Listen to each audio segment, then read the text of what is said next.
All right, today we're going to be looking at art in the Middle Ages, especially a lot within the Byzantine Empire. But in order to understand how that type of art developed and why, you really have to look at the background of how the Byzantine Empire came to be, because they have their roots in Rome. So the Byzantine Empire, really, they were Roman.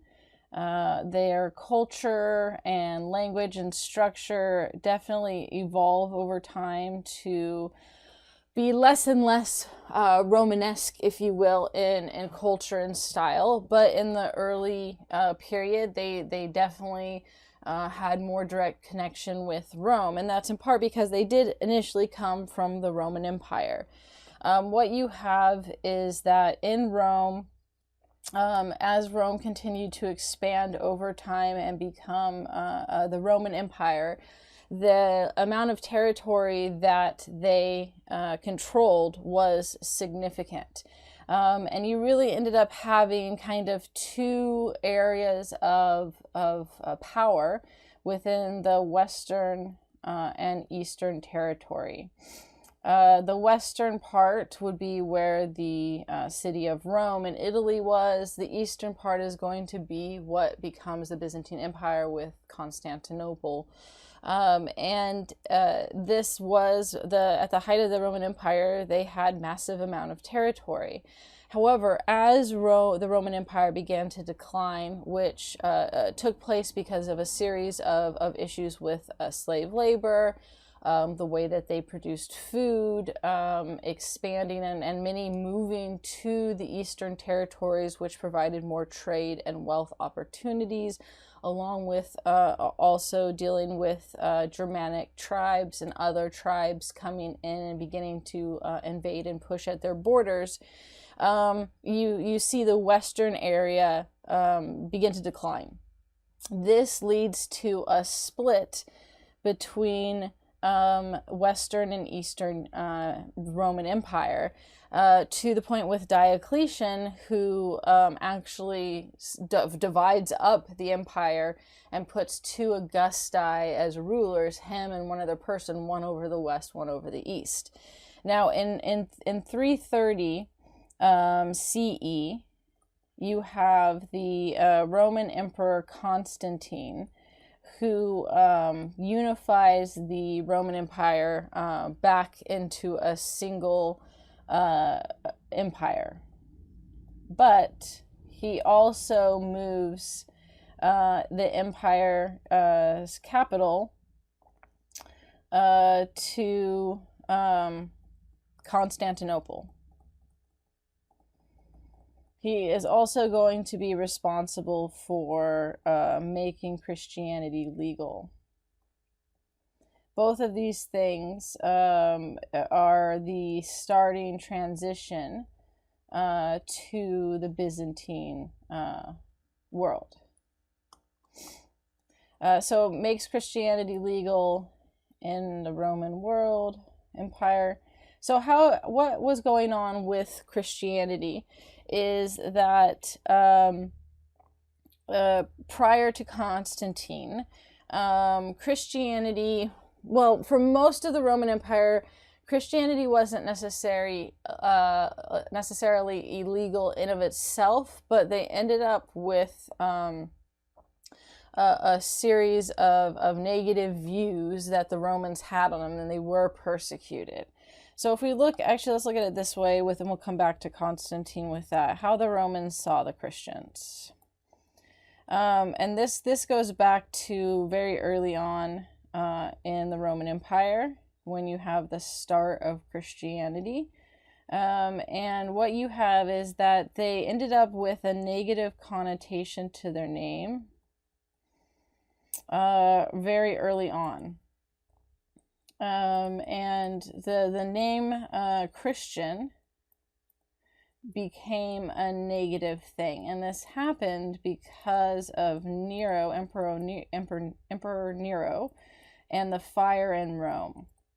There was a massive fire in Rome, and Nero had bragged in the past that he was going to burn down or raise the Rome and rebuild it better. And so when this massive fire, when it was one of the largest fires in Rome happened, people started whispering that Nero had done so. And then this got into rumors that Nero was playing a musical instrument up on the hill while Rome burned. He wasn't, but he raced back to try to help. But of course, you had these rumors that were already circulating. And so he ends up using this relatively new religious group, the Christians, as a scapegoat. They were relatively unknown in the Roman Empire. In fact, most thought that they were just another Jewish sect, and that's how little they understood what Christianity was. So there was, but the small amount that some had heard about them was not super positive, and so they were seen as a good scapegoat, and that's what he did. He used them as a scapegoat. Said that the Christians started the fire in Rome. He rounded up Christians only in Rome. One of the misconceptions is that under Nero, there was widespread persecution of Christians in the Roman Empire. And that's not the case. There was persecutions of Christians in Rome itself, in the city of Rome. Outside of the city, Christians weren't looked for. Because the idea was Christians in Rome, in the city of Rome, started the fire. He rounded them up, tortured them, tried to get them to name other people's names, and it was very brutal. So I don't want to downplay that part, but it wasn't an empire-wide persecution at this point. It was very much focused within the city of Rome. What this does is it introduces Christianity to Romans, because while there were some Romans, most didn't know who the Christians were prior to this point. And with Nero, Christians get introduced into the Roman world, and they immediately have a negative connotation attached to their name. Christians, bad, right? Because Christians were labeled as starting the fire. So they are constantly have to push back against the Romans that just the name Christian equals something bad.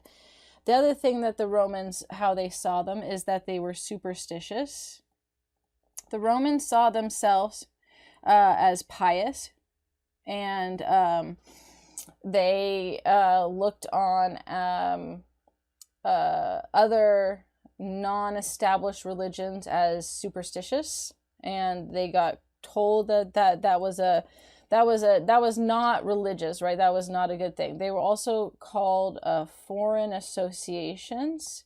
Associations in the Roman Empire were meeting groups. Most were not allowed. So they weren't only foreign; they were considered illegal. The example of an association was the Firemen's Guild. They would meet. And then the idea was that they would help put out fires. Most didn't allow firemen's guilds. One that was allowed was the Burial Association. People would pay money that were too poor to afford for their own burial, but you'd put a little bit of dues in each month. You would meet once a month, and it would form a community. And then when you died, it ensured all the proper burials. Romans, and especially Roman emperors, were very skeptical of associations, and most of them they didn't allow to happen. And if it wasn't approved by the emperor, it was illegal. And worse, if it was deemed foreign, which the Christians, because their religion didn't fit into Roman cultural structure, and most of early Christians were not Roman citizens, they called it a foreign association as well, and illegal because they weren't given precedent to meet. Why they were seen as associations is because the Christians would meet for meals, for worship, once a week, and that was seemed like an association. And then lastly, they began to be seen as subversive because they rejected Roman culture. This meant that the Christians were not well liked in Rome. But again, they were not. There was consequences. Local governors would, if a charge was brought against someone, they would charge them for being Christian, but they didn't go out searching for them. And each governor had their own choice of how they dealt with it. Some did not prosecute Christians at all. Others did. You don't actually have widespread persecution until Diocletian, which was the emperor right before Constantine. He established empire-wide persecution. And this was the actual hunting down of Christians, executing them, things like that. But through all of this period, from Nero to Diocletian, what this meant is that Christians had to be relatively in hiding. They had to be more secretive early on in the Roman Empire, right? Because if they were too vocal or too open, they could be brought up on charges. So they didn't have, you had home churches, you didn't have actual buildings for churches, it was people's homes. They did have some symbols to identify who was a Christian and who was not. And the early structure was one of kind of going under the radar for the empire. So when Constantine comes in and makes Christianity legal and starts funding it, you have a mass explosion of Christian art and churches, and this is going to influence the Byzantine Empire as they become a Christian empire. So they still were technically Roman, but also become a fully Christian empire. And the art, then we'll see, we're going to look at that transition period from it. The other background to that has to do with the Jewish population in Rome around this time as well. Well, right as Christianity under Nero was developing and being made aware, you have the Jewish population that was never liked by the Romans never liked them, and that led to definitely periods of persecution for themselves as well as displacement. So we have say periods of persecution and displacement. And while you do have some art that thrived in the Middle Ages, because of this displacement, you have few examples of Jewish art during this period. And they end up also being persecuted by the Christians that as it becomes legal within the Byzantine world. One of the oldest surviving paintings is in a synagogue in the ancient Roman city of Dura. And this artwork was a continuous narrative. So Dura was the Roman city. So here, it was an example of continuous narrative in the fact that what it did is that you had, get that narrative here, a series of points in time. Each different point in time and story is shown within the same scene. So it's one large scene. And then within this scene, within the synagogue on the wall, you have different points in time. The whole purpose of this was to showcase different stories from the Torah, and essentially have someone that could see and look at the different scenes and understand and know the stories of the Torah visually. This was a common practice in the Middle Ages, but this is a little bit earlier period at the beginnings of that, and we'll look at the early Christian stuff as well. So let's take a look at. Well, let me talk about a couple of it, and then we'll take a look at it. So one of the significant scenes is that you have. Well, one, you had the shrine area where in the synagogue it was meant to contain the Torah. And then around that you have the various scenes showing the narrative. What is unique from this is there is one scene that shows God, but not his face. But even that was unusual. And in it, it's his hands at the top. And it's reaching down from the sky. So this was unusual, as most of the time images of God in any form are not shown within Jewish art. And then you have a lot of scenes from the Exodus, which was extremely important. This is with Moses and escaping Egypt. The Exodus was especially important. It makes sense why they would focus on this, because the Exodus really cemented Hebrew identity before they became fully Jewish, the Hebrew identity, and became the covenant with God. And the belief with this is the covenant with God was with the 10 Commandments, and that they would be his people, and God would look after them. And if they followed God and the laws, then they would prosper. If they failed to follow God or broke the laws, then there would be punishment. And this was a central identity. It's mentioned in several books in the Torah multiple times. I am the Lord your God. Don't forget that I brought you out of Egypt. And so it's this really important central piece to not only Hebrew but later Jewish identity was the Exodus. So let's take a look at some of these. We have a couple of this, and one other thing. Well, I'll add that when we come back to it. So let's get that up here. Here is the kind of full wall. You have it's hard to see within this one's cuts off, but down here would be where the Torah, and then you have these panels, right? And each one has various scenes. This is one we're going to look at with chop off the head there, with Moses and parting the Red Sea.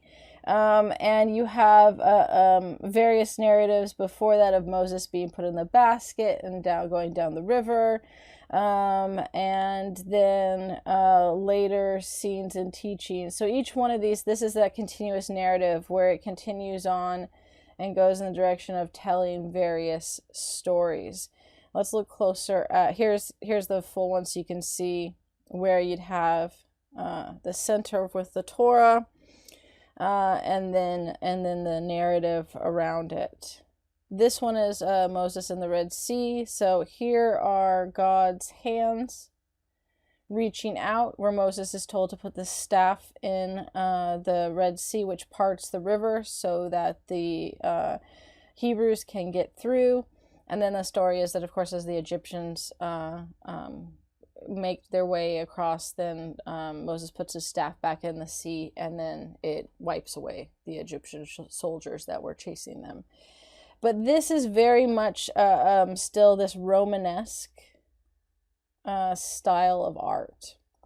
And both early Christianity and Jewish style of art has Roman themes. If you look at this, I mean, these are very much the toga style of dress, which we were talking about with the Roman Republic, and even the Empire. That toga was still that symbol for Roman civic duty and government, and it was something that was common. And this the Roman style dress, even the style of drawing of the people, very much that Roman, it looks Roman in many cases, and we'll see that with, like I said, in both because the Jewish people and the early Christians were part of the Roman world.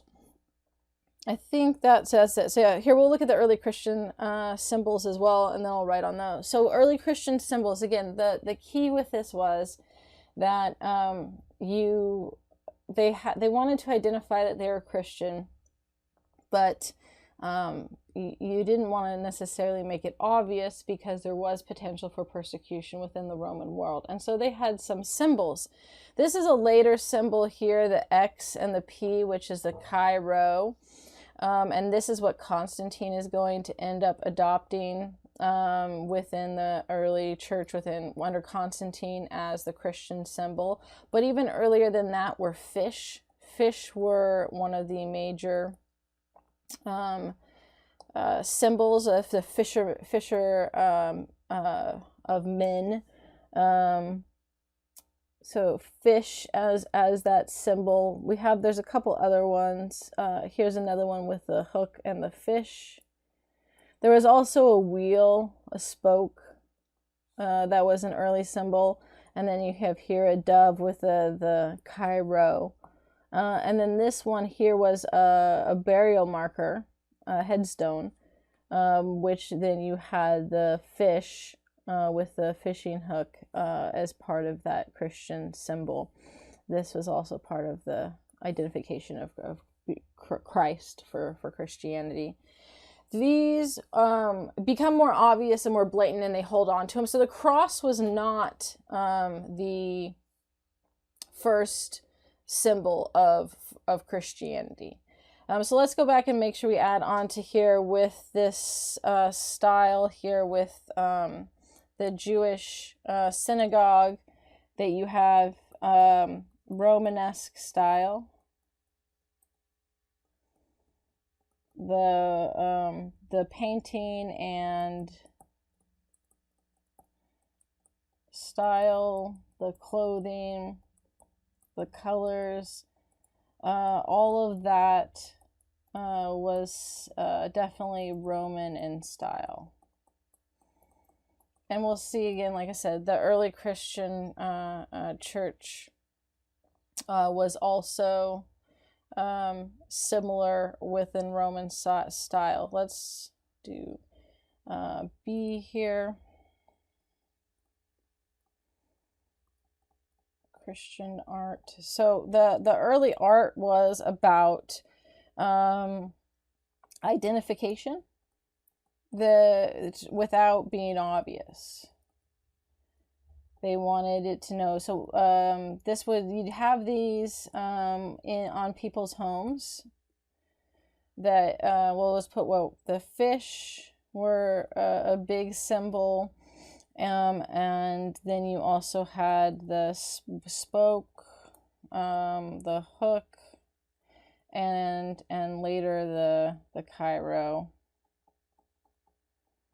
That were part of those early symbols. These would be placed on door frames, so you would know as a Christian if you came across that, and burial headstones. It was meant that the average Roman wouldn't identify it, and yet the Christian would know what those meant. The cross as a symbol does not come in until much later during the Byzantine Empire. So the earliest Christian stuff was not cross based. The Cairo became the main symbol of the Byzantine Church even until much later.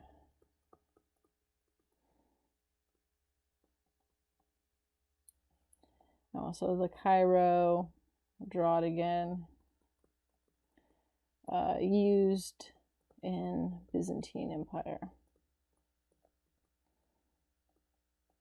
One of the other early types of Christian art, which again has that Romanesque style.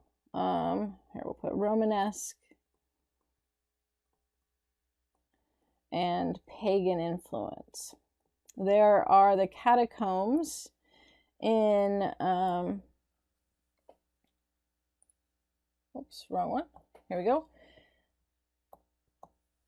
You have a series of catacombs that were in Italy that were underground burial sites. They believe that some of these actually might have been areas of worship as well. And we have these early paintings and ones that actually look very similar to the Jewish art in the synagogue that we saw.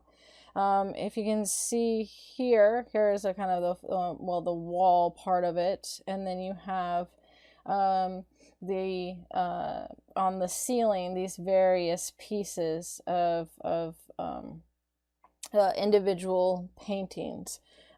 Some are stories, some are just individuals, but it is very similar in structure and style to the Jewish paintings in the synagogue. Well, let me actually write down some of the key stuff here, and then we'll take a look at those a little bit more specifically. So what you have is that they're painted. Oh, I knew it was gonna move there. Painted on walls of catacombs.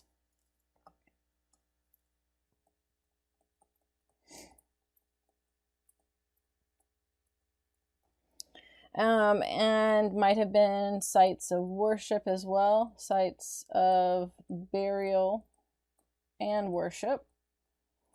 And then with that, a similar style to Jewish paintings at this time. With that, you see what we're going to look at is kind of the series of how Jesus is portrayed early on here, and then as it transitions to the Byzantine world. Here, well, in all of them, the term the Good Shepherd is used a lot. There's a lot of paintings and mosaics that the title is the Good Shepherd. That's not the unusual part. But rather that with early Christians and the structure is that a lot of their motifs were what was called religious syncretism, in that they adapted and used pagan ideas, or they used models with different statues and stuff like that to base or stylize Jesus and other religious figures off of. So this was not unsurprising. Within polytheism, one of the things was kind of the more the better. And the other part is that they lived in the Roman world and were wanting to bring in and make Christianity more accessible and have a connection to that. Plus, again, some of them were Roman, others they lived in the Roman world. You are going to take your art, you're going to draw your art and adapt it based on that structure. It's why the Jewish synagogues, their style of art had a Roman feel, because they lived within the Roman Empire. As much as they hated the Roman Empire, they still lived within it and were influenced by that. The Christians, as much as they were early on rejected by the Roman Empire, they still lived within it and were part of that point in time, that zeitgeist, that world culture and that ideal. And some of them were Roman as Christianity began to expand. And so what you end up having with this idea of religious syncretism is a blending of multiple religious or philosophical beliefs. And in this case, what we're looking at is specifically the art styles, right? The blending of art styles and use of models or groups. And so they assimilated pagan symbols and statues into their art. The one of Jesus with the Good Shepherd not only looks like a more Roman style of painting, but he also, and we're going to see the difference in this as well, is younger, without a beard, and is often compared to Hermes and his drawings. We'll see Hermes with ram, which we'll look at, who is the messenger god of the Romans.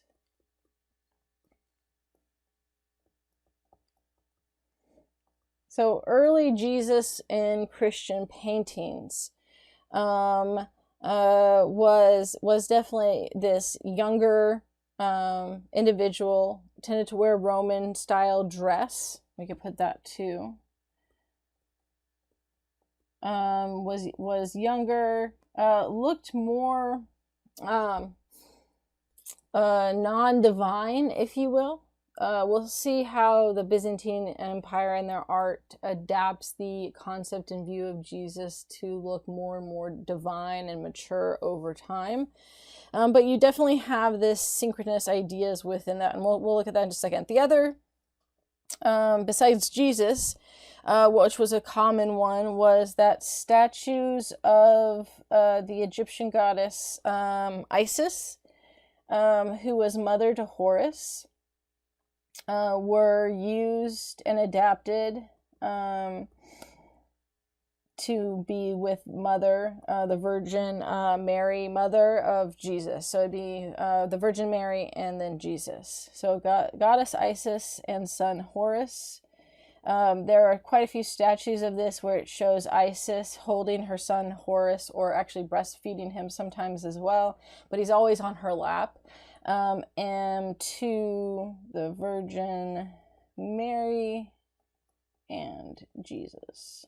So let's take a look at those so we can see the similarities. Here is, again, this is Jesus in the catacombs as the shepherd. So you see he's very young looking. He's got the sheep or ram on his back. And then the style of kind of dress is very much Roman style. Having it be a younger individual, the stance of is where his feet are positioning and an arm out.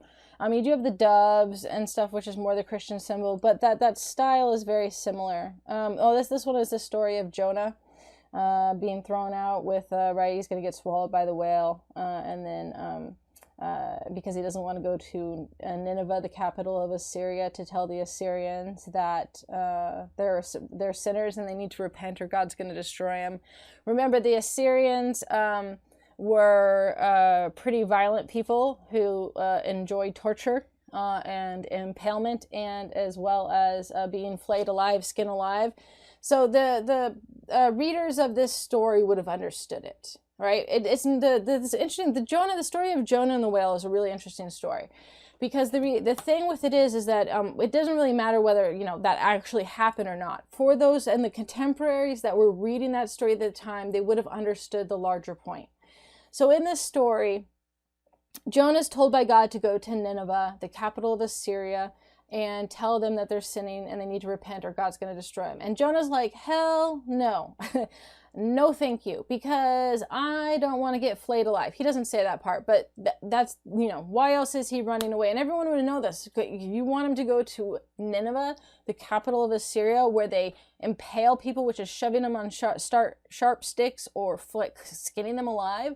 Yeah, that sounds like a whole ball of fun right there. No, thank you. So he runs the opposite direction. And to flee God, he gets into the boat. It starts having these massive storms and they're in danger. And he says, that's my fault. I disobeyed God. And so then he jumps out of the boat. This shows them throwing him out. But in the story, he jumps out. And then a whale swallows him and spits him back up later on the shore. And then he realizes, okay, I have to go to Nineveh. A lot of, stories that talk about Jonah, that's where they kind of end. It's like, look, you can't disobey God. But there's a larger point to this story. So he finally goes to Nineveh and is like, you guys are sinning. God's going to destroy if you don't repent. And then he's like, huh. And he does like, at least I didn't get skinned alive. And he goes outside to wait. Surprisingly, the king says, okay, and they repent. So God doesn't destroy him. So Jonah gets pissed. He's sitting under this tree waiting when he hears that God's going to spare him because they repented. And he gets all pissed at God. You got to be freaking kidding me. And understandably, the people reading this story they all wanted Assyria to be destroyed. So you reading, like someone from that time period reading this would have been like, oh yeah, that totally makes sense, because the Assyrians are horrible people. They deserve to be destroyed. And Jonah's like, I risked my life basically, right? Possibly getting the worst possible death. At least they were going to be destroyed. But no, now they're saved. So then God kills the tree that he's sitting under. And so then he goes, what the hell, God? He doesn't say that. This is all in my head of how he's responding to this. It's said nicer in the story. But it's basically, what the hell, God? Like, you just killed this poor innocent tree. How could you do that? Why do that? There's no reason to kill this tree. What are you doing? And God's like, so you care more about the tree than human people? And that the whole point is that even the most despicable people, such as the Assyrians, and all of the ancient world hated the Assyrians, and the Jewish people were no different. So reading this, they would have been like, yeah, they totally deserve to die. And the point is, even the most horrible, despicable people, the Assyrians, deserve to be saved, and that God cares for them and wants them to be saved. But you're caring more for this plant, that I killed the plant, yet you're wanting me to destroy them. And that, you have to give them a chance. And that's the larger picture behind it. And so it's an interesting story of like understanding what's going on with that time period, how they would have portrayed it. But anyways, this shows Jonah being thrown out of the boat for that. So this was the catacombs were not quite the continuous narrative that the synagogue was, which had an order to the stories. These are just a bunch of different snapshots of stories within that. Here, though, we'll come back to the Isis one. This is Jesus the Good Shepherd and Hermes the Ram Bearer. This is Hermes here. And this is a Roman design. And this is with Jesus and the shepherd, right? You see, again, the similarities is pretty obvious as far as stylization, how they're being presented. Early Christian art, again, because they were part of the Roman Empire, whether they were liked or not, reflected this stylization. Here, this is Isis and Horus, and you can see he's sitting in her lap. And you have, this was just one of several examples of Mary and Jesus. So while it's obviously different in the clothing and the structure that way, the taking and using the style of sitting with the sun on the lap ends up being a familiar motif that's used over and over again. And it's not surprising, because these various religious beliefs and art were around within the Roman Empire, and were popular and would be known and understood. And so why do this, right? Why combine these early stylized mixes of pagan, religious, and not just religious, but art styles? And again, one is because they lived within that time period. The other, though, is you're looking to incorporate and adapt various people into your religious beliefs. Doing something that's familiar to them is going to have a stronger connection. Just like I said, the story of Jonah, you would have had a strong connection with that story. It didn't matter so much whether the person Jonah actually exists. It was the point of the story, which the readers at the time would have understood when that story was created, because it fit within the contemporary idea of understanding Assyria and how horrible they were. Likewise, with art, you have the Roman world that's entrenched within not only the polytheistic religion of Greek and Roman beliefs, but was open to all of these other stylized art and statues and paintings and stuff. Rome was basically, Egypt was a province of Rome by the Roman Empire. They were familiar with Egyptian art. They were familiar with Egyptian beliefs, just like with the pantheon that had hundreds and hundreds of gods, thousands of gods. And so by creating those styles, it reinforces a familiarity to the people who would be worshiping, if not also a familiarity for Christians themselves, who grew up within this structure and naturally were going to be influenced from that.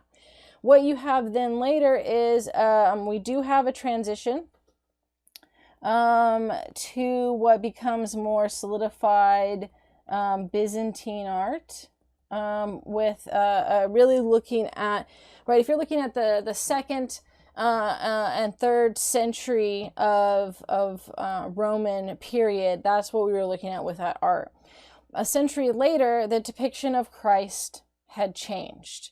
And that's going to, we're going to take a look at how that changed. So you have a change in depiction of Christ and art. One of the things that doesn't change is the Good Shepherd. So that stays the same.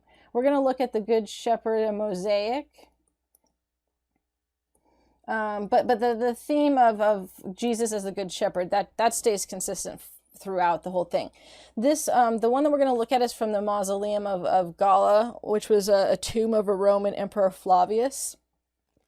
So in the tomb of Roman Emperor, one of the things, right, if you have this where you have now Christianity as accepted within the Roman Empire, you have the ability to have more public art. It doesn't have to be as hidden or disguised. It also has time to flourish and develop their own kind of stylized structure. Part of this is also going to be that the church becomes a much larger, wealthier system and is going to kind of solidify their beliefs in religious ideas as well. So Christ is still portrayed, Jesus is still portrayed as the Good Shepherd, right? That's never going to change. He's going to have 3 lambs on each side of him. Also, of course, you have a mosaic being used rather than painting, which allows them to use with the different pieces of stone and glass, some different types of not illusion, but a little bit of stylization, as well as, I guess, illusion with light. So we're going to look at that. One of the things that's significantly different is that he's seated and more mature. If we looked at right, the early statues and paintings, it's Jesus standing, looking like a shepherd. He looks like a young shepherd. But in the transition to Byzantine art, Jesus becomes more mature. So older, and also sitting. He also now is wearing fine clothes. This is going to be that luxury of the Byzantine world is going to be transposed on Byzantine art, especially religious art as well. So fine clothes. He has on a golden robe with a purple cloth, and the color purple was meant to denote royalty, and the emperors of the Byzantine world wore the purple cloth a lot.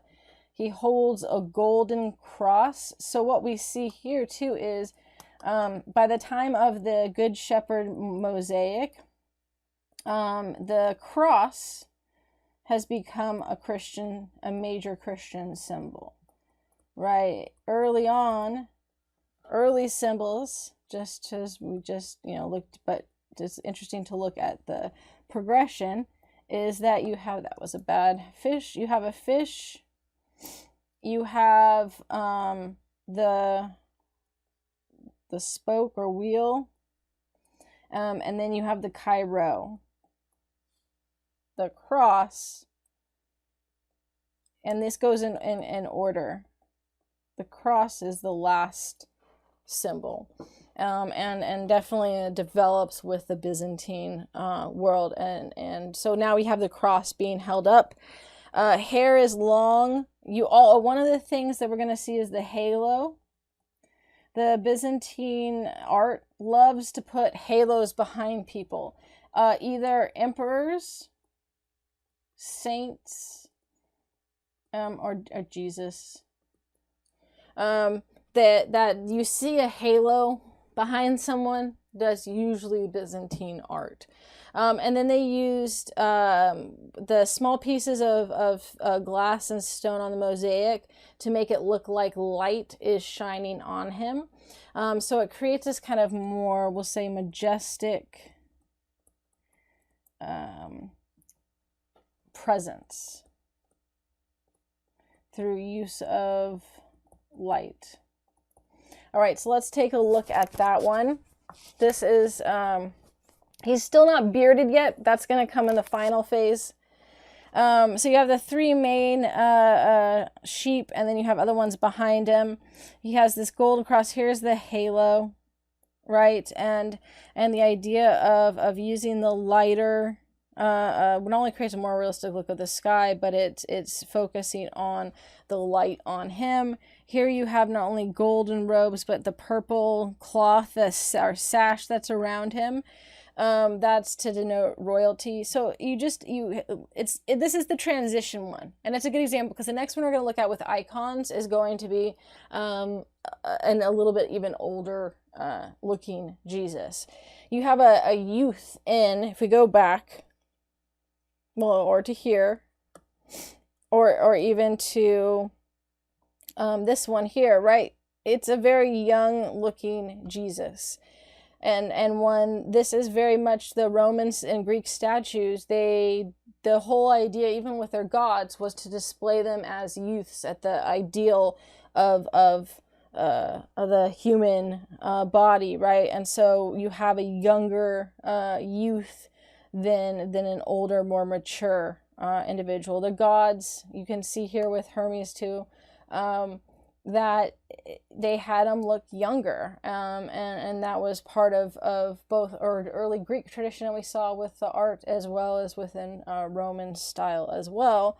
And here he's not as old as we're going to get, but older, definitely looking like he's not. Yes, he's still a good shepherd, but he's not carrying it around like the youth would do, walking around with that, and he's more in this kind of regal setting. And that definitely comes into play with, you have full control of the Byzantine period, which had now funded the churches and was establishing their own identity. The other thing is that you do have, if you notice, between some of the earlier Roman ones and style, especially from like sculptures and things that way, that the Byzantine art was more flat looking than fully three-dimensional, because that wasn't their most important component of realism, but rather icons and specific themes than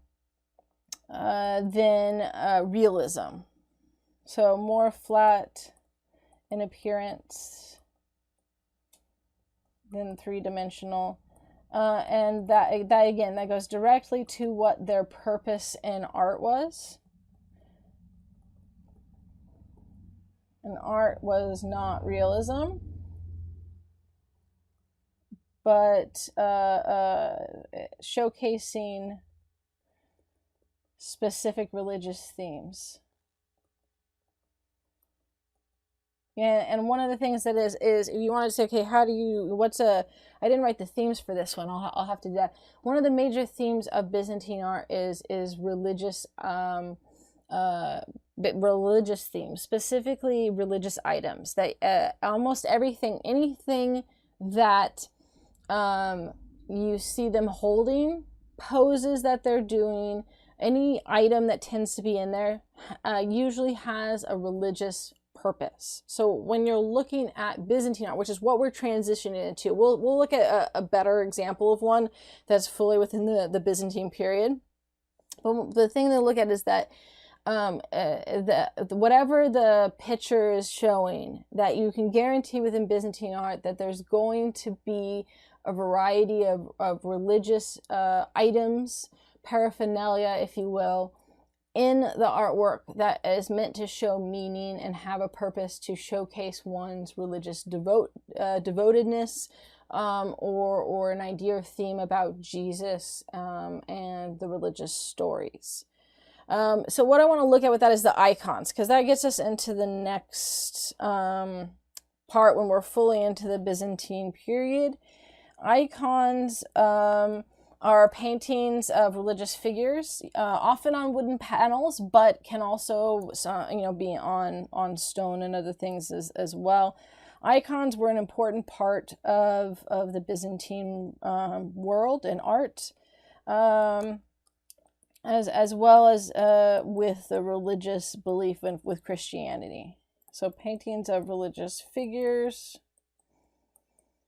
Many believed that the icons were important, both for religious connection to God, potentially with healing powers. The icons were important people It's why, though, it's usually the people with the halos, or God, right, himself, Jesus. So you would have these are the ones I mentioned before: saints, emperors, Jesus, and Mary, right, the Virgin Mary, his mother. These tended to be who were largely made into icons. There were also sometimes icons from various stories from the Bible. But the ones that were seen as the most important or potentially powerful were ones that were connected to the saints or Jesus and stuff like that. Because the belief was that while they didn't believe it was an idol itself, that it was a representation that could put you closer to God.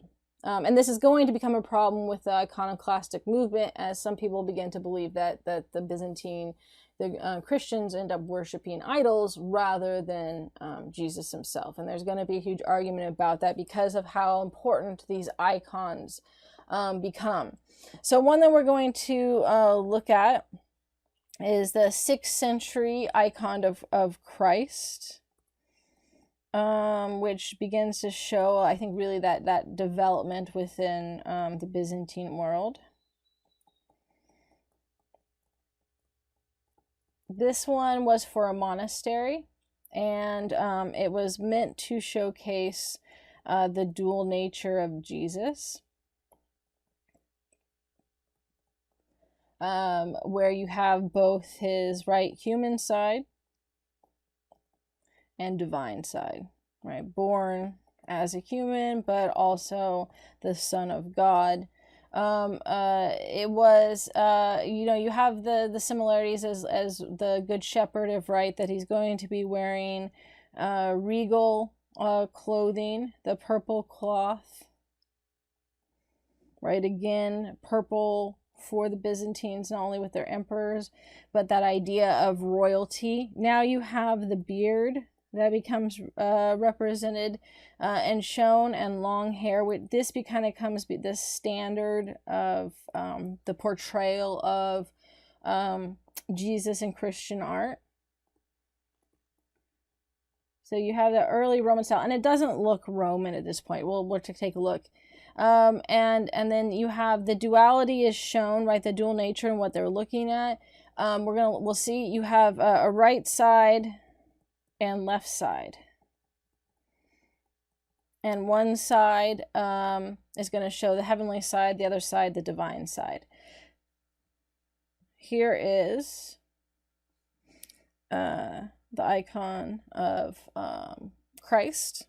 So if you divide it up, okay, first couple of things to look at: halo, right? Byzantine art. This is definitely. We're gonna look at Portrait of Justinian in a minute, and that one is definitely like classical Byzantine style. But this is a good start of it too. So you have the halo, right? And the halo denotes important religious or political figures. The emperors get their halos too because they're connected to the church and important religious figures. Jesus being religious. You have, we're going to look at Illuminated Manuscripts in a minute. And so this is the Illuminated Bible. And you know that because you've got the cross also, right? The cross as the symbol, as Christian symbol. This is the Christian symbol at this point. And this would have been a lot of illuminated Bibles and manuscripts, right? They would have the cover would be made out of wood and then metal with gold plating and jewels and stuff like that. So it's very much traditional manuscript of that time. We've got his hands in this kind of specific pose. And so this side here, right, the right side of how we're viewing, this is his human side. And this side here is the divine side. And you can see, right, so the human side has the Bible, which you need for, right, humans for reading and understanding God. You can see his face is on the right side, is a little more not perfect, right, in perspective and ratio. His eye is a little bit up here.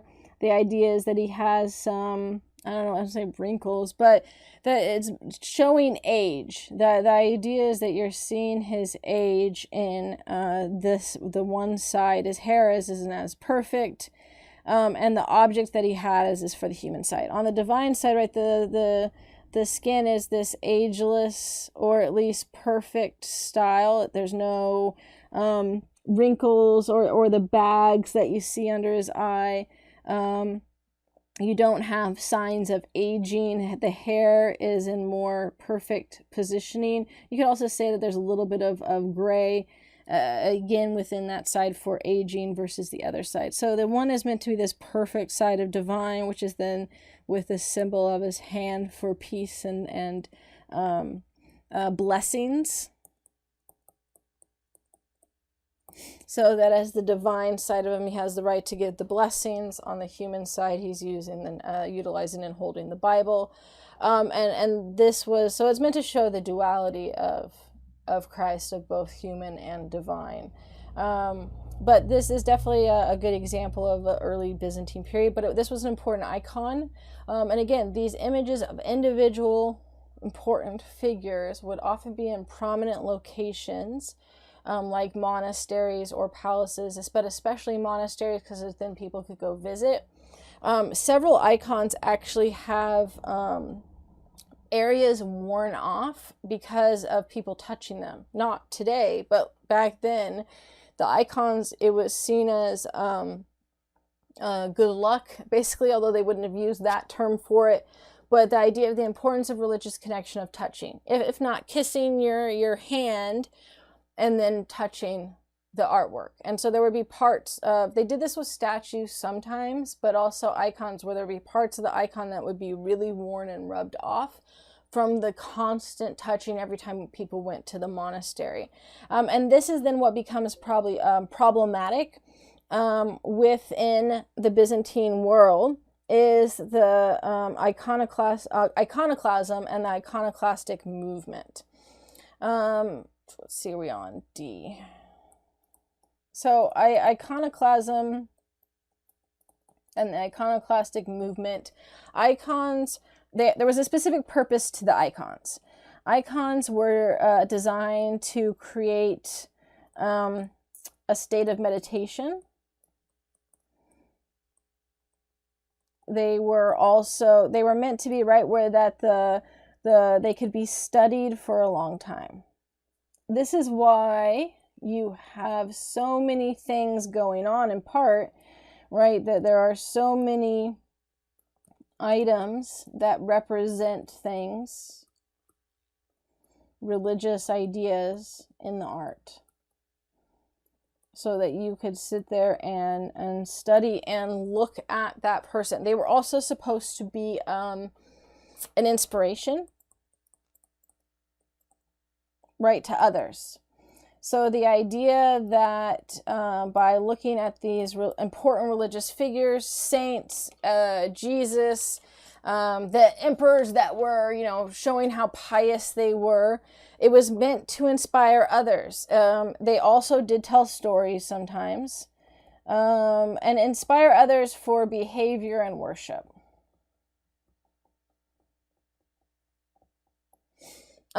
And so this was common within the Byzantine Church, is not only large paintings and murals and mosaics, especially once they for the first time were funded right back with Constantine and then on by the emperor. The emperor was Constantine took kind of head start of this, of being head of the church to a degree, unofficially, and head of the empire. And the Roman emperor always took a very prominent role within the church in the Byzantine world.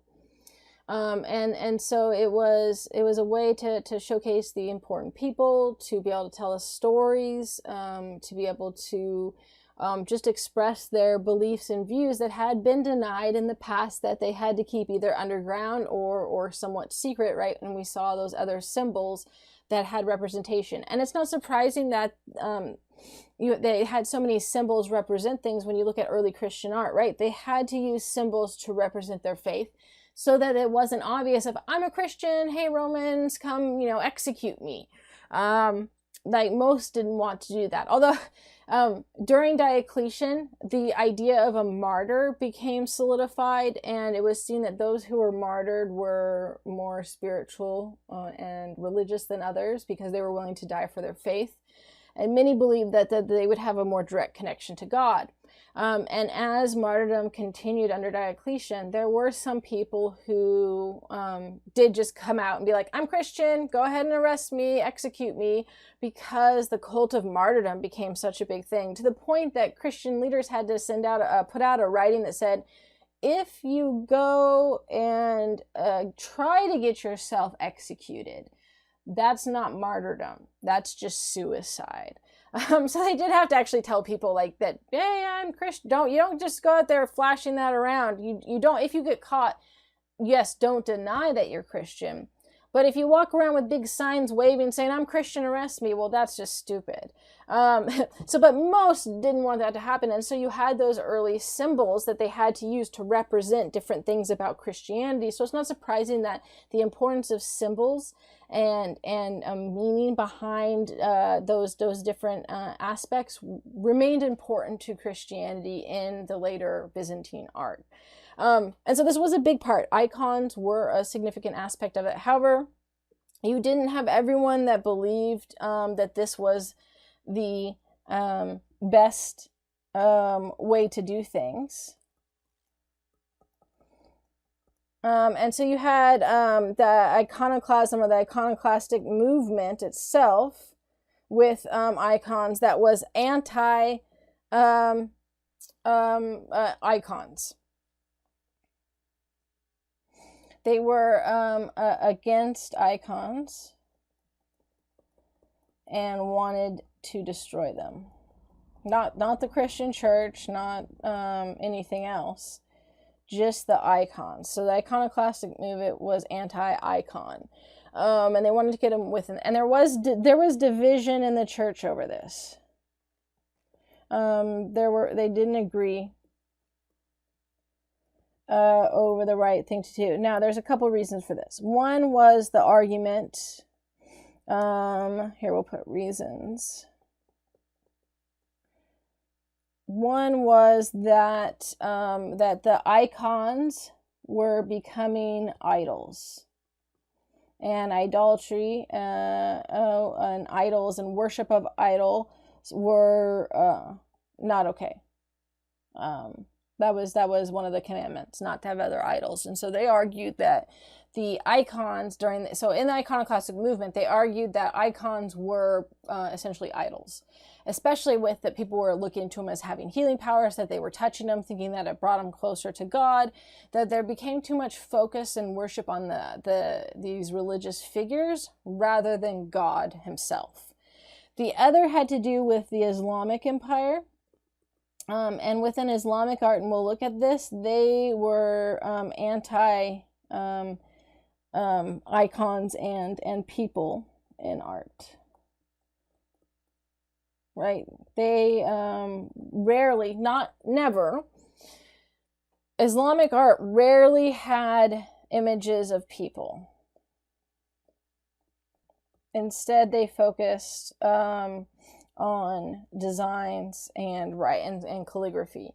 And there was, during the Byzantine Empire, eventually the Byzantine Empire ends in 1453 with the sack of Constantinople, and becomes Istanbul with the Ottoman Empire. And that prior to that, you're going to have, right before that period, you're going to have the Crusades. So there is some rising tension between the Byzantine world and the Islamic world, mostly for expansion in land, but it gets termed within religious connotations. And one of the arguments was that the Christian belief and the Islamic belief weren't that inherently different. They both believed in one God with monotheism. And one of the sticking points was that the Christian churches had these icons. And so if they got rid of the icons, there would be less religious argument for the Christians and Muslims to fight. Now, that alone, there was definitely just a part that had nothing to do with the Islamic Empire, which was just icons or idols, and that's bad. But the other argument was the Islamic Empire within it. And so both the encroaching Ottoman Empire played a role, along with the idea of the idols as well. And so this leads to the destruction of thousands of Byzantine icons, as many look to purge the Christian church of the icons during the iconoclastic movement.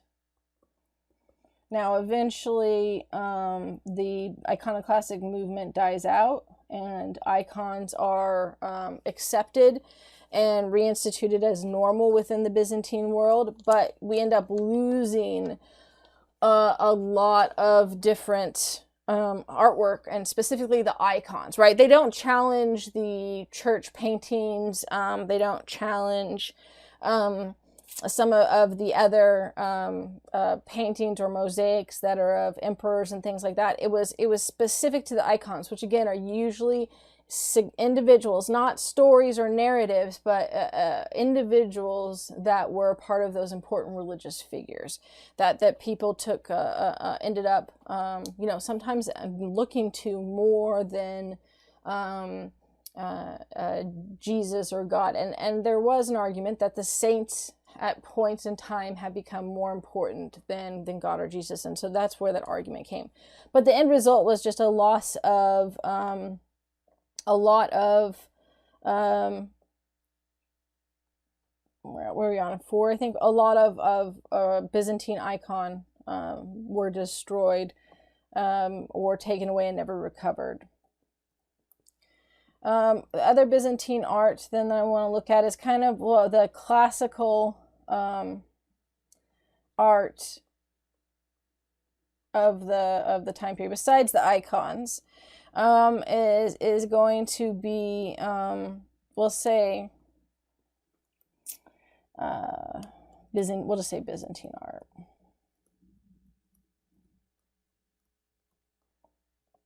The other has been Byzantine art too, but specifically with the icons. So we want to look at some of the themes and structures. Obviously,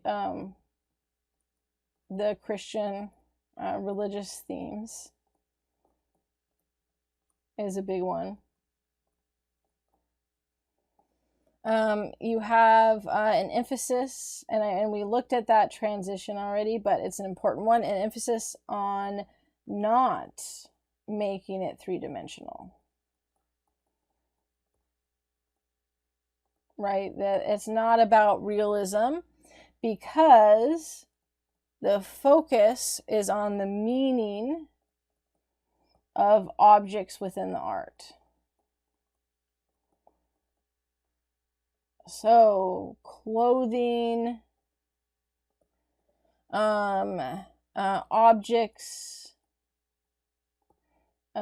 stances, etc. Those things all have meaning. Most images have that Christian religious motif within it as well. And then those were the two of the biggest things: Christian religious themes or motifs, and then emphasis not on three-dimensional, because I guess you could say the third. That's two. The third, even though I put it under why they didn't have the emphasis on three-dimensional, the meaning of objects. When you think of it this way, when you look at art within the Byzantine world, you should immediately be looking at what are they holding, how are they standing, what type of clothing are they wearing, what's the color of the clothing. I'll put that too. Color, stance, objects, all of those things are going to play a role and usually have meaning in Byzantine art. So we're going to look at one that I think is the best example of Byzantine art in this period. So this one is of Emperor Justinian, and he's going to. So we're going to look at that. I'll write down the key themes, and then we'll take a look at it. So in the art that we're going to look at in just a second, you have Justinian, who he's the emperor, right? So he stands in the middle, which is important because it's seen as the position of importance and power. He is also wearing the imperial purple, right? The purple is the color of royalty, so the importance of color as well as positioning. Then you have the clergy, which are standing to him on the right-hand side, and they are wearing white robes. White robes. You have on the left are soldiers, and they have on with them the shields that have the Chi Rho symbol, so that it's meant to, right, they're soldiers of Christ. You have both the clergy and soldiers, but that religious Christian connection to it. So he's his role as Christian leader in faith and military. And then you have we'll look at that some of the people near him are holding we'll say objects in it. The objects that we're going to see in this, you have a cross, you have a Bible, the Illuminated Manuscript. He is holding bread for communion, and incense, which were burned in the church as part of a service. And then we'll look at the other part with it. So those are the key things. So let's take a look, because you really need to see it within that. So here's the Justinian Mosaic. Justinian is here. This is Justinian in the middle, right? And I didn't put the halo. I'll add that, right? So we have the halo, important because he's the emperor. So he gets a halo. Religious figures, saints, emperors get the halo. None of the other people do. So here you have the clergy, right? And they're in the white. And Justinian is holding this. It's hard to see that that's bread, but it's bread. It's meant to be as a bowl with bread for communion, the body of Christ. Here you have the soldiers. And with the soldiers, they have the Chi Rho right here. And then the clergy has a cross and the Bible. Now, this person's name, Maximinius, is this guy here. He is actually the one that commissioned it. So this is where it's unique, right? So he commissioned this, and he's like, I gotta get myself in there. The idea is you don't need Justinian doesn't have to have his name in, because he's known. And you've got the purple cloth and the crown to showcase that. What's interesting with Maximinius is not only is his name is on here because he commissioned it, but he puts himself right next to Justinian. He wasn't that important. But he since he commissioned it, he can have it be that. He's holding one of the Christian icons. He's also wearing a more prominent color of cloth on with his white cloth. What's interesting too is, well, in positioning, Justinian is in front of these clergy and soldiers. He's got his foot in front of Justinian's.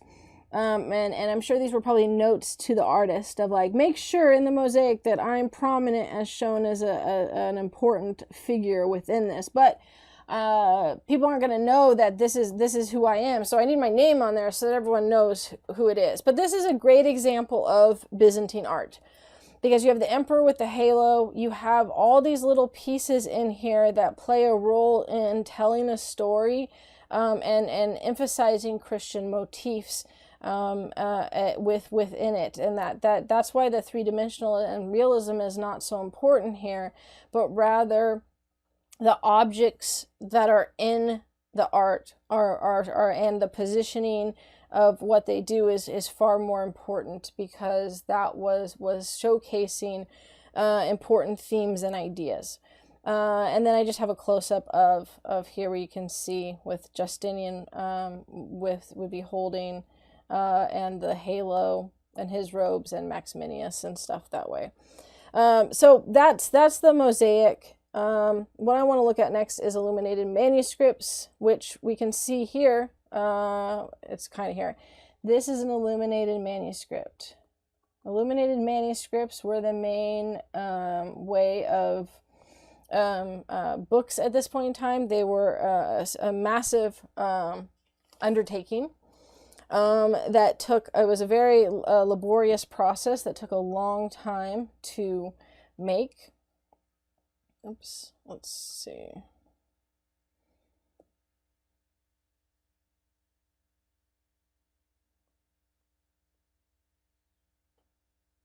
We'll do it as its own separate thing, because we're going to look at, there's Islamic illuminated manuscripts as well. So because they were so expensive and a very laborious process, they were expensive. They tended to be for religious text, were the number one thing, or important books. So there were some non-religious texts that were seen as important, and we're going to look at how they were made, but as well as the covers were often with metal, precious metals, and jewels.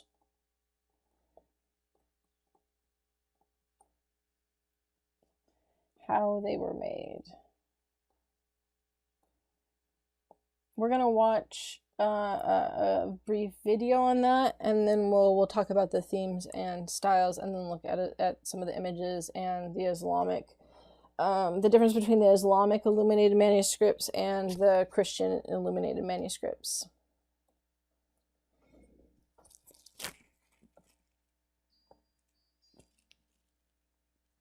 In the Middle Ages, parchment was used to make the pages of books. Parchment was made from the skins of animals. The transition from a fresh skin to a surface suitable for writing was a slow and laborious process. The parchment maker selected skins of sheep, goats, or calves. Skins were soaked in lime water for 3 to 10 days to loosen the animal's hair. The parchment maker then scraped away the hair and any remaining flesh. After this, the skin was soaked in fresh water to remove the lime, and then stretched tightly on a frame. A special rounded knife was used to scrape the hide to the desired thickness. The process of scraping continued over the course of several days. During this time, the parchment maker continually tightened the tension on the stretching frame while the skin dried. The result was parchment, a smooth and durable material that could last over 1,000 years. Before parchment could be written on, it had to be specially prepared. First, the parchment was rubbed with pumice powder to roughen the surface, and then dusted with a sticky powder. These steps made the surface receptive to inks and colors. The whole finished skin was then cut down to the size of the pages needed for a particular book. A big manuscript was assembled from sheets almost as large as a single skin. For smaller books, the skin was cut into 2 or more pieces. The parchment sheets were folded and nested to make gatherings, usually of 16 or 20 pages. The vibrant illuminations in a medieval manuscript often overshadow the words on the page, yet the writing of the script was as important as the painting of the images. The tools of a scribe, the person who copied the text onto the page, were simple. Pens, called quills, were made from the feathers of a bird, which were soaked in water, dried, and hardened with heated sand. The scribe carved the quill to a rough point, cut a slit to draw ink down, then trimmed the point to the proper width. The shape of the quill point varied with the style of the lettering being copied. Scribes made ink from a variety of materials. Gallnuts, growths found on oak trees, were often used to create a dark black ink. Black ink was also made by dissolving a common carbon substance. The resulting ink was called lamp black. Before the scribe began writing, he ruled the parchment using a straight edge. Medieval scribes and their patrons prized a regular and elegant script. If a scribe made an error, he would scratch it out with a penknife. Because the page was made from parchment, which was very resilient, it could stand many erasures of this type. An illuminator decorated the pages of a manuscript using paint and precious metals. He began only after a scribe had finished copying the text. The illuminator first sketched his design, then added details, such as the features of a figure or the interlacing of a decorated initial. Thin sheets of precious metals, like gold leaf, were always applied first. The illuminator put down a base coat, consisting of either a plaster-like substance called gesso or a gum, as shown here. Once the gum base dried, the moisture in the illuminator's breath was enough to make the small piece of gold leaf stick to the page. Then the illuminator brushed away the excess and polished the gold leaf. After applying the gold leaf, the illuminator painted his design. Each color was made from a vegetable dye or a mineral substance ground up and dissolved in liquid. The illuminator applied the paler shades first, then the darker tones. Once the illuminator applied black outlines and delicate white highlights to the figures and vines, the illumination was finished. After the scribes and illuminators had finished writing and decorating the parchment pages, the manuscript was bound. Groups of folded sheets of parchment, called gatherings, were sewn together with strong linen thread onto flexible supports, such as these narrow leather thongs. Next, the binder attached end bands, which secured the top and bottom ends of the pages in the spine of the book. The binder then laced the leather thongs along the spine through channels and tunnels, which had been carved into wood boards. These boards were the covers of the manuscript. The thongs could be held in place by wood pegs or iron nails. The volume was then covered, usually with leather.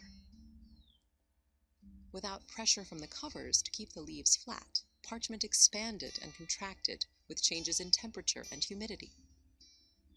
Pressure was applied by the addition of clasps or straps, which held the book closed. The binding of a manuscript could be decorated with any one of a variety of materials. A manuscript might be covered with leather, stamped or tooled with gold, or covered with silks or velvets. The most elaborate bindings received sculpted decoration made from precious metals. The materials of the binding depended on the wealth of the patron, the type of manuscript, and its intended use.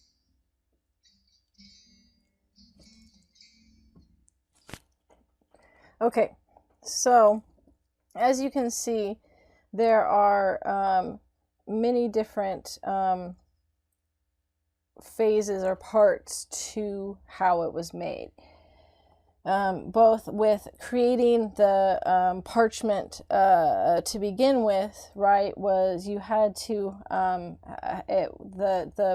paper, right, which wasn't paper product at that point. It was skins that you had to have several steps to have it be paper-like when you were done, right? And then you had two parts to the illuminated manuscript. Well, multiple parts from that. Let's say one is going to be the drawings, which from that you had almost all of them had some gold leaf at some point. But that they sketched it out first. So none of this was done, freehand. And then often there was an outlining part. Then you had the gum or gypsum that allowed for sticking the gold leaf. And then there were several steps with that too, right, of polishing and whatnot, and then painted parts. Then you had the writing, right, which they showcased for both, you drew the lines for straight writing, we'll just say, right?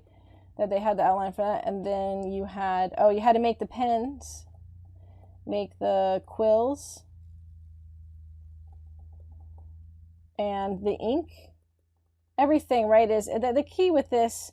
The key with this is that everything is handmade, right? You know, nothing is easy at this point. I mean, there were people that could go to a store and buy quills and ink at this point, but that had to be handmade by someone. And a lot of these were done in monasteries by monks, and they were definitely making most of this. And then you would have the writing, which was also usually a slow process. Because you wanted it to look nice and have a specific style. And then you still had the cover that had to be made after that, right? So multiple steps. It's why it was so expensive. These could take years to make. And they're super amazing, though, in just how they look, even to this day. So if we're looking at themes and styles, and then we'll look at a couple examples within that. They were usually illustrated religious stories. And the part of the purpose within that was that the first letter, so you had illuminated letters too, right? The manuscript as a whole, but the first letter in the text was often of the image, and that image or picture was a visual part of the story, right? So if it was talking about, we get the example of Jonah, right, in the whale, then the first letter of J might also then incorporate a part of a picture of Jonah and the whale. You then also had borders, and a lot of it were often part of the page, were often stylized.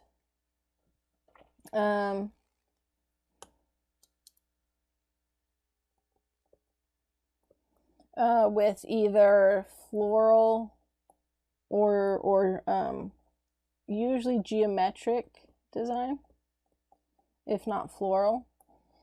And so that was like on the page with the art. And then of course you had full pages of art or letter art, where it was one letter, or it was a whole picture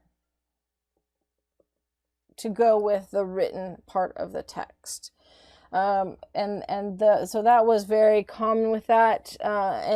So with the religious text, right, the images were meant to show various stories from the Bible, or religious figures. Again, things that were part of the Byzantine world, and a lot of that.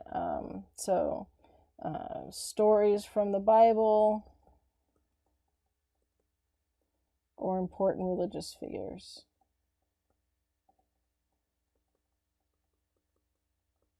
There were occasionally other things than just religious texts that were made. You did have medicine and philosophy.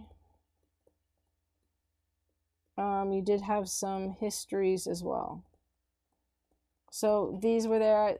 Religious texts were by far the most common, though. And then what I just mentioned, that monks tended to be the major individuals, groups that produced the illuminated manuscripts.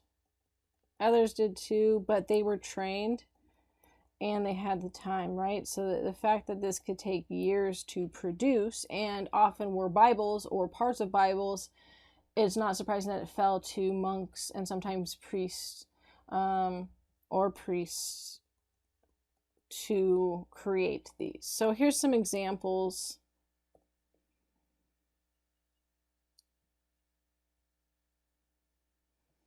Here you can see, right, that you have the letter B that then has within it a design, a story, a picture. And then you also have the illuminated letters in the text itself that help provide that story. And then you have some stylized components to that. Here's another one of a border that then has a stylized start and letter to it. And you can see here, like, the lines, right, that they actually incorporated in to this in order to keep a straight line with the text.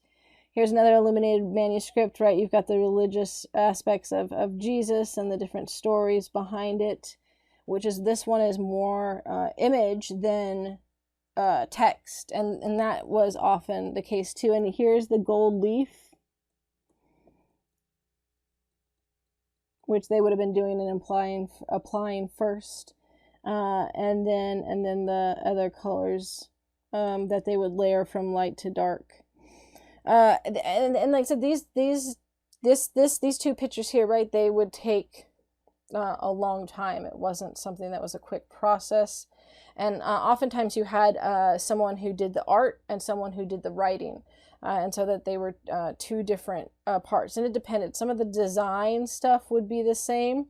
Other times, right, the person who did something like with a large, where the page was just the letter, right, that artist would be someone else. Or you'd have the person with the text here, and they would do this, and these were more common as being capable of doing, but then this would be done by a different artist. Because not everyone that was really good at keeping this very stylized writing was capable of drawing that type of artwork within it. So the books weren't necessarily created by just one individual, but you would usually have at least someone who is doing the writing and maybe some of the design, and then the artist who would focus on the larger art pages and pieces. Nope, not what I wanted to do. Okay, so what I want to get to now is looking at Islamic art, and we'll start with the Islamic manuscripts, since we were in illuminated manuscripts, and then we'll expand a little bit from there. With Islamic art, you have a different type of style. Some of it's similar with the writing. Most of the process of how it was made was identical, as far as the parchment and everything else. Let's see, so illuminated manuscripts.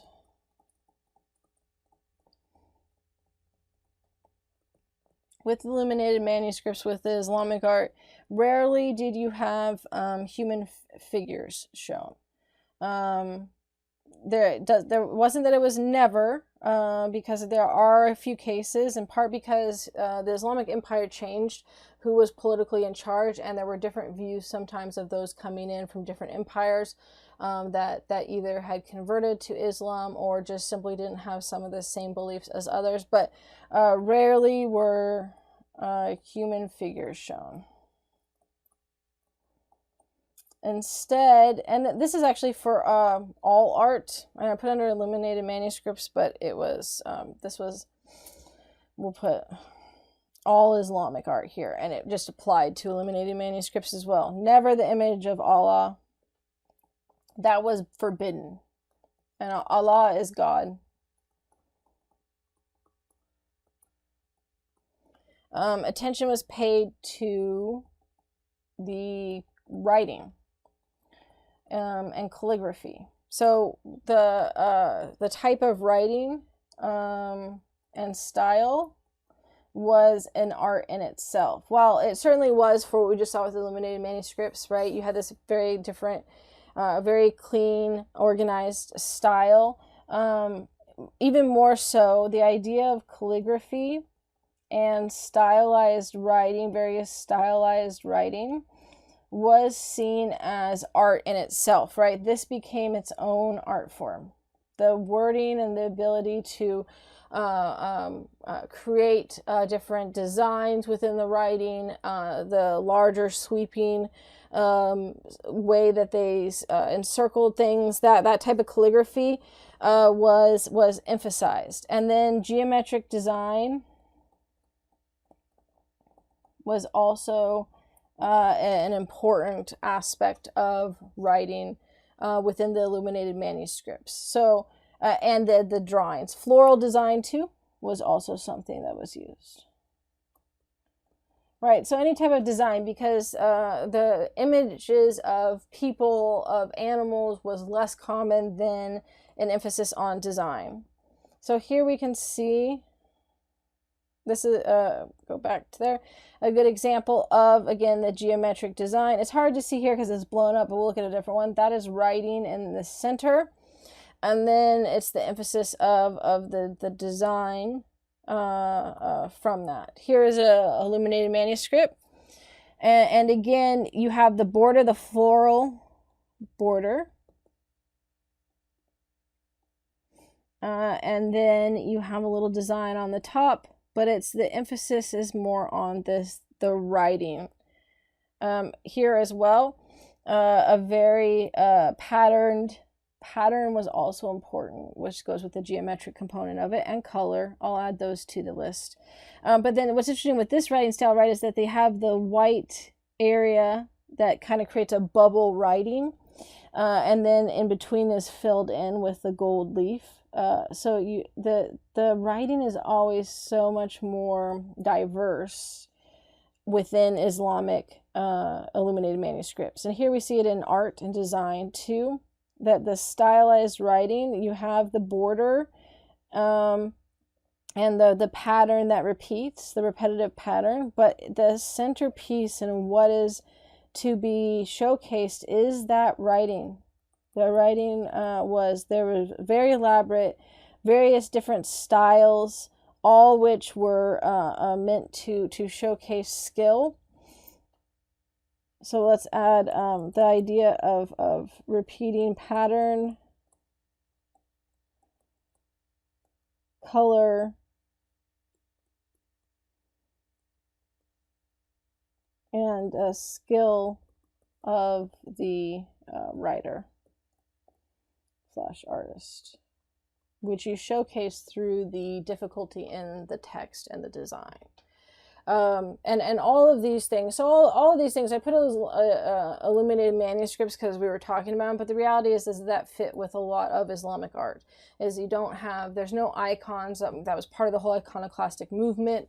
You don't have the animals and people that are shown. Instead, there was a focus on the beauty of design. And the key with design, geometric repeating design, is that this beauty and perfection was a reflection of Allah and God, right? And so that could be showcased through the symmetry and balance. And there definitely was a whole emphasis on symmetry and balance, which we have looked at as principles of art in the past.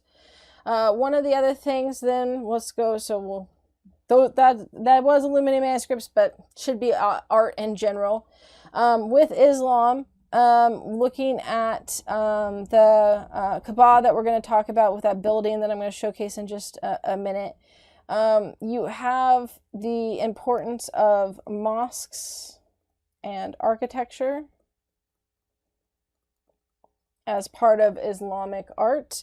The site at the Kaaba there is in Mecca. Here we go for that. Mecca was a central. Mecca is in. Well, let's start with where it is. Is in modern day Saudi Arabia.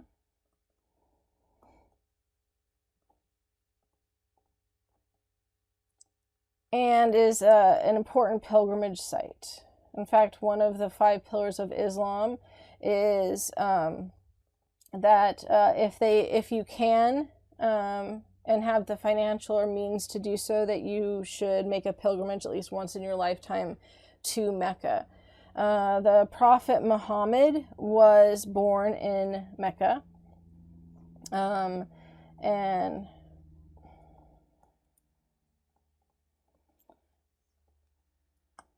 I can write here,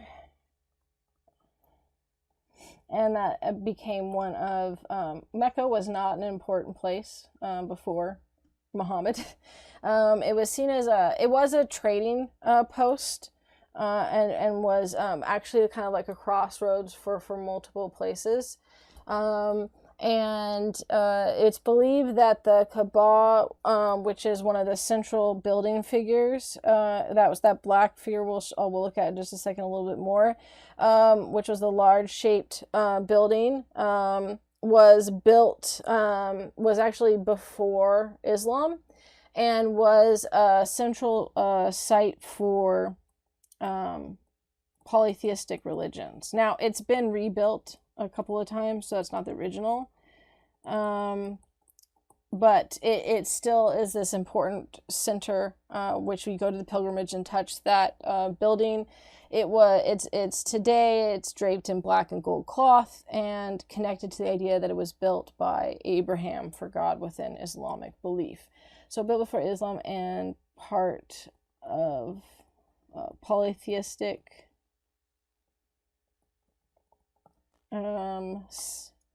stopping point, we'll say, stopping point for religion and trading.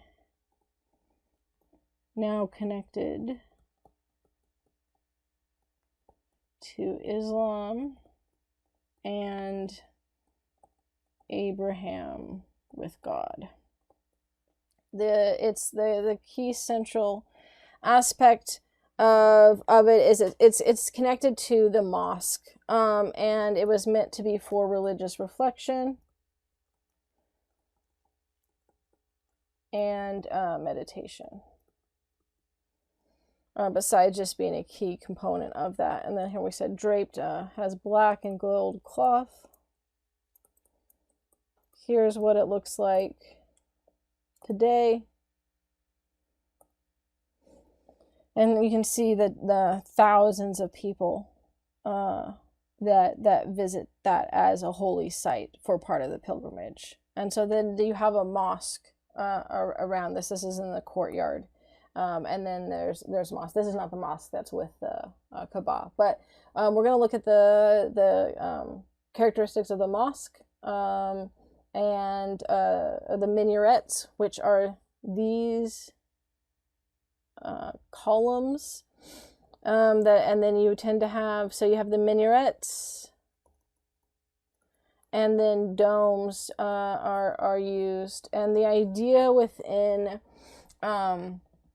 mosques often is to have that symmetrical balance again, just like within the design, is that you have on both sides symmetry, which represents that perfection, and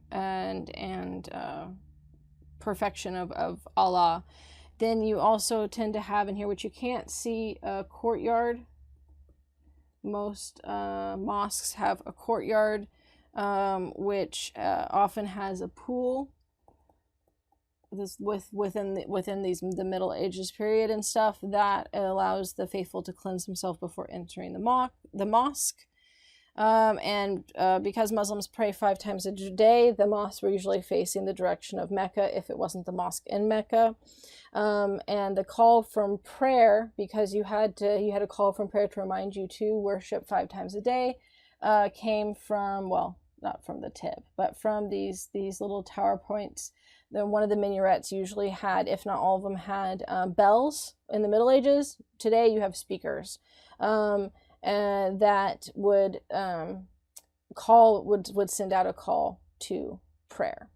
And so the just like Christian churches, the mosques were an important part of the architecture was an important part to the Islamic belief and religion, and as a way to reflect the importance of God within that process. So let's see. I think that's the last one. Yeah. So let me just write the few things I was talking about there. The minarets, which are the spires or towers around the mosque, and these were used to call to prayer with the bells. The importance of symmetry and balance for perfection with God. That's kind of that consistency within Islamic art is an emphasis on symmetry, an emphasis on design, an emphasis on balance within the different designs and structure, whether it was with the illuminated manuscripts, whether it was with carpets, rugs. Rugs often had almost all the same components that the illuminated manuscripts did as well, and then the architecture, that they all were connected back to those religious themes and components. The Middle Ages is all about religion in art, and the idea of the importance of showcasing different ideas and themes about God, about religious beliefs, the importance and what society took in that time, because because religion was such a central key component in these different, whether it was with the Ottoman Empire, whether it was with the Jewish people, whether it was with the Byzantine world, religion was central to the people's identity during this time period, and so the art reflected that. Okay, so that's where we're going to end today with that part of it, and then we will move on to, I believe China is next week. China and Japan.